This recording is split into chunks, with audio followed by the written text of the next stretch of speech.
Welcome to another deep dive. You guys requested this one, Jack the Ripper. Oh, yeah. I have to admit, I'm a little nervous to dig into this one myself. Yeah. This case has always captured my imagination. Oh, yeah.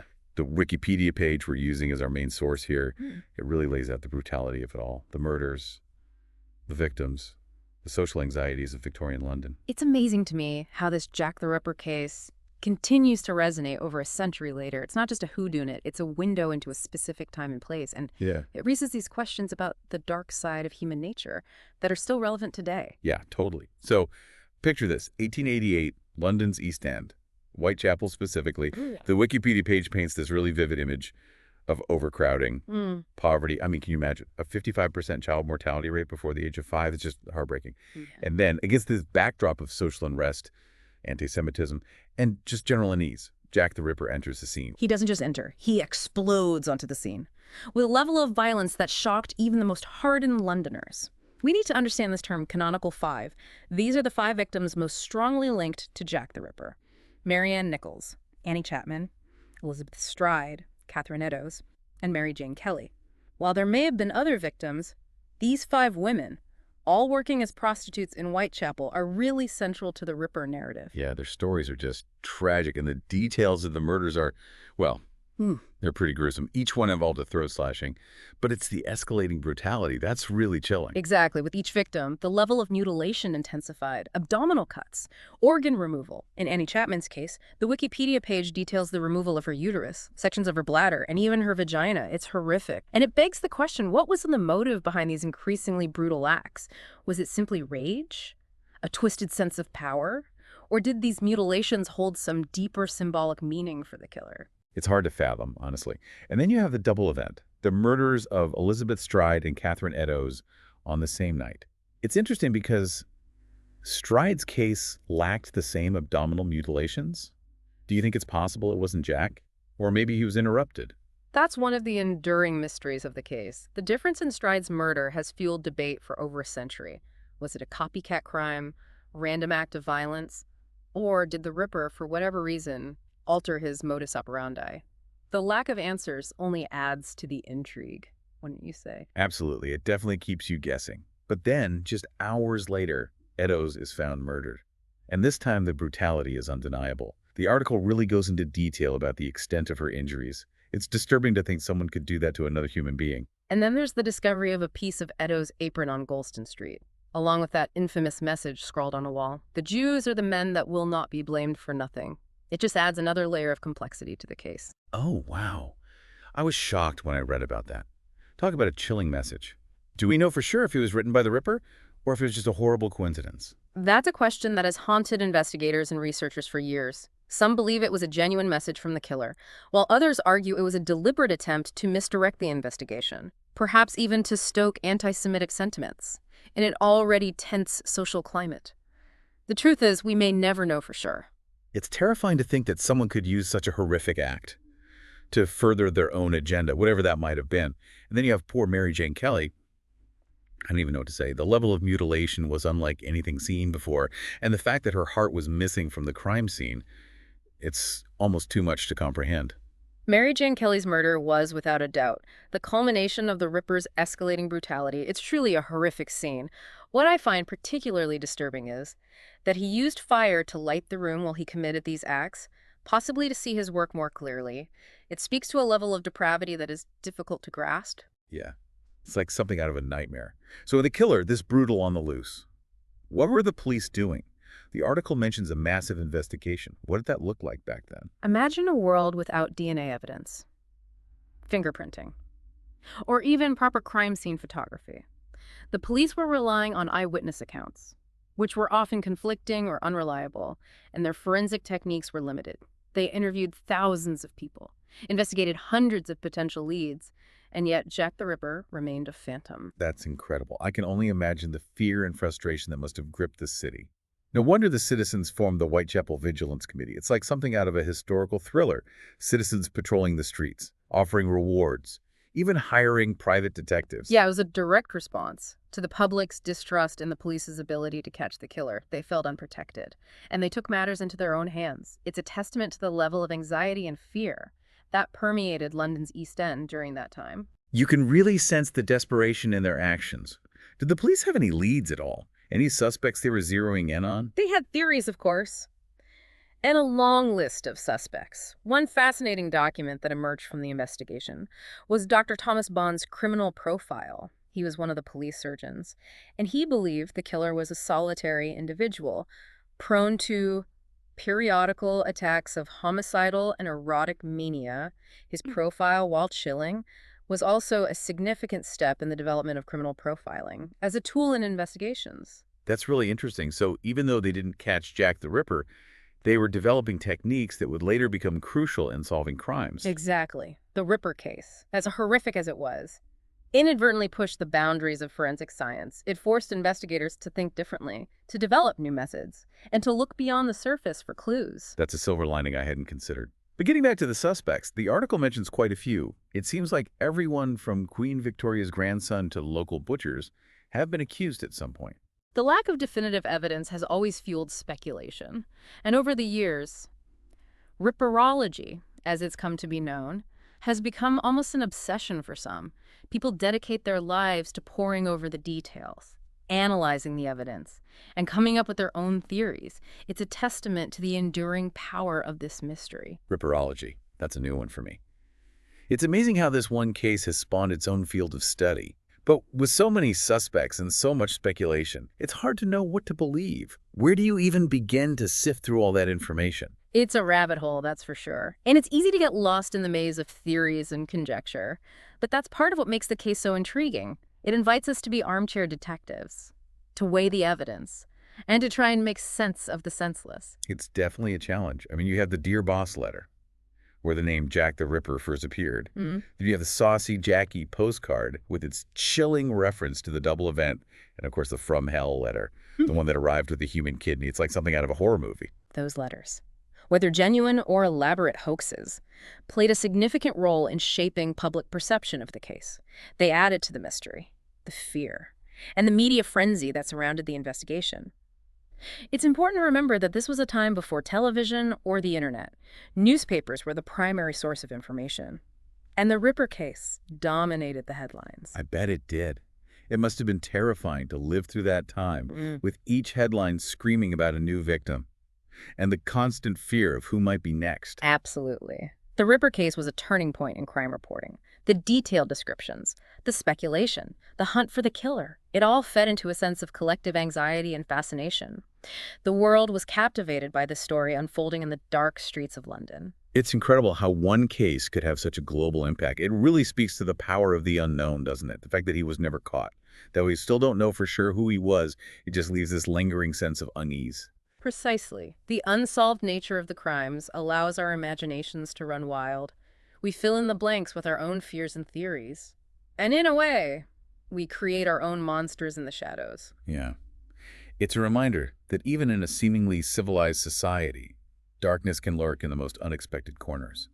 And sometimes, the monsters are never caught. Very true. It's amazing how a case from over 100 years ago can still feel so relevant today.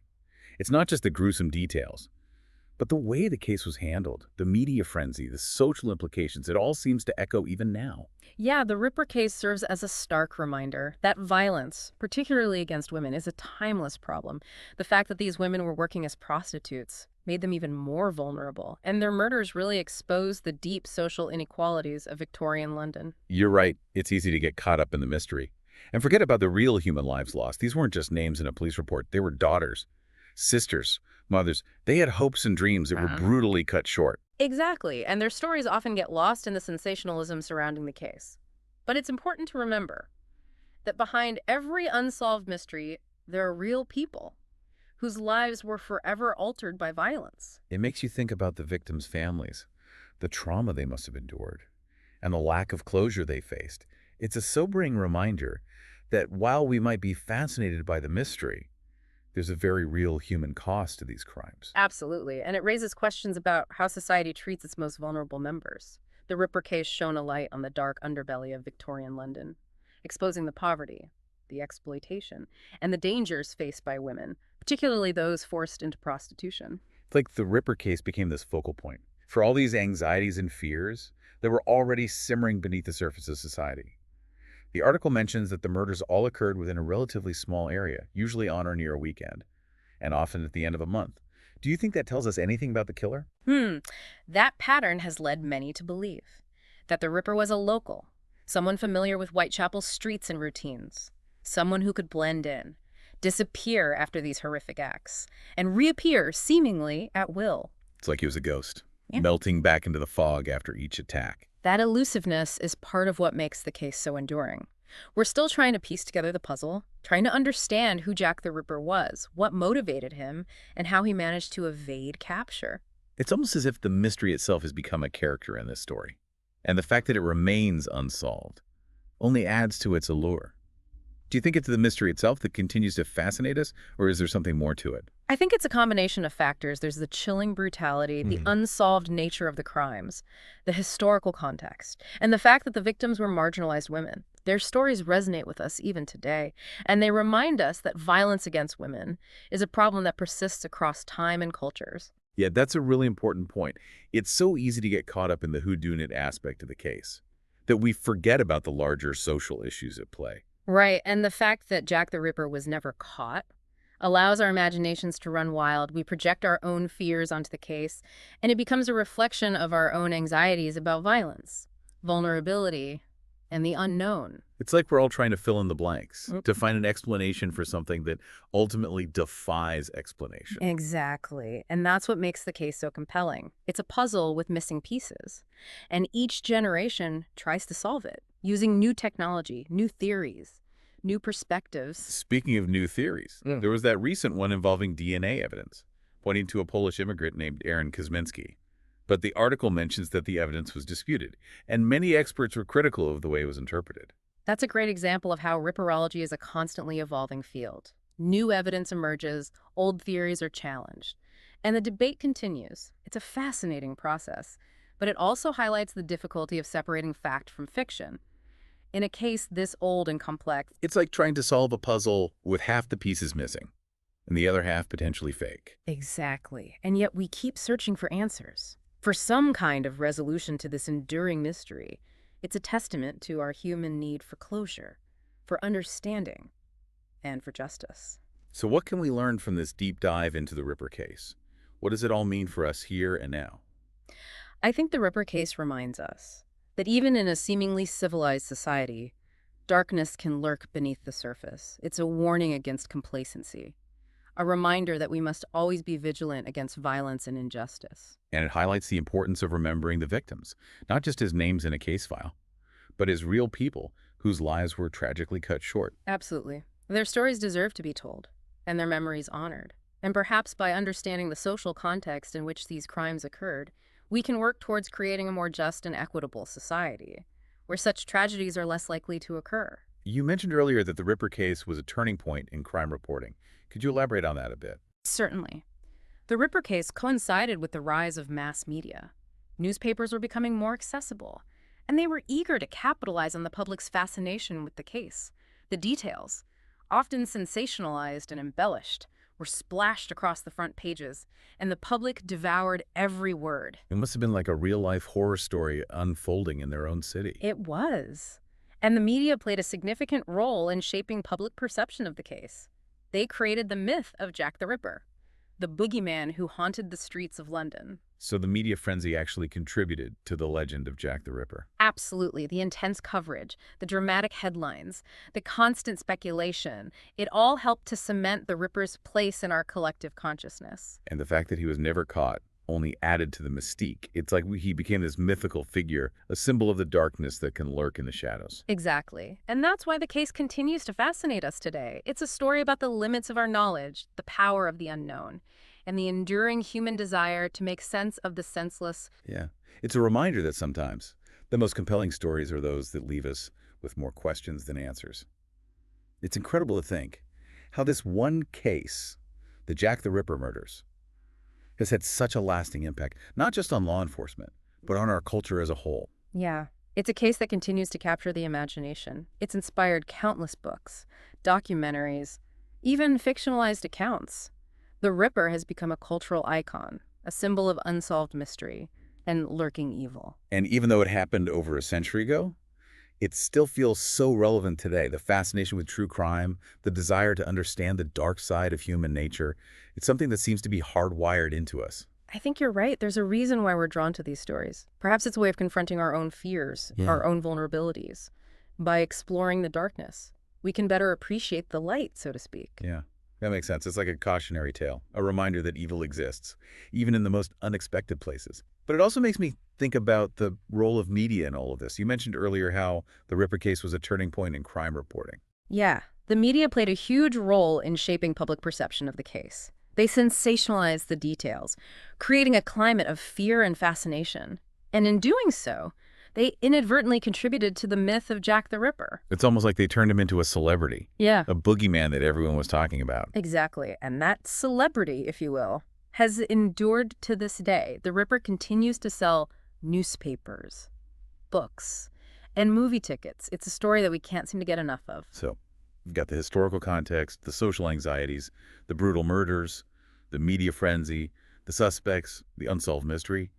It's a lot to unpack. But is there anything else you think our listeners should know about this case? Anything that we haven't already covered? I think it's important to remember that while the Ripper case is fascinating, from a historical and cultural standpoint, it's ultimately a story about tragedy and loss. 5 women lost their lives, and their stories deserve to be remembered and honored. That's a really important point.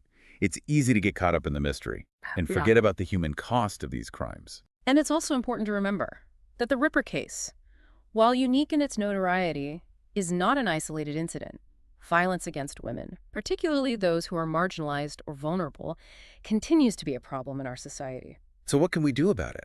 How can we learn from the past and create a safer future?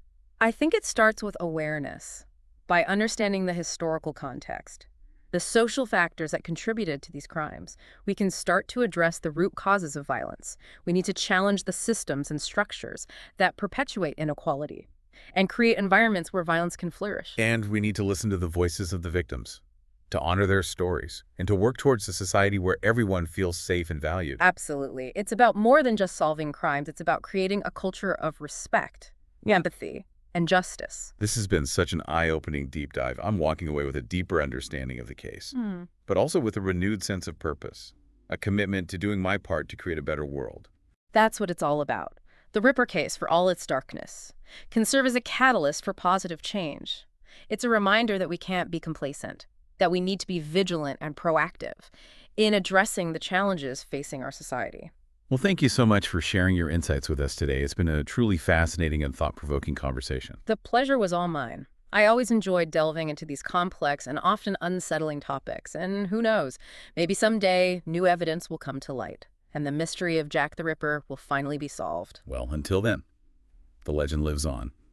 And with that, we come to the end of our deep dive into the world of Jack the Ripper. We hope you found it informative and engaging, and we encourage you to continue exploring this case and the many questions it raises. Until next time, keep learning, keep questioning, and keep diving deep.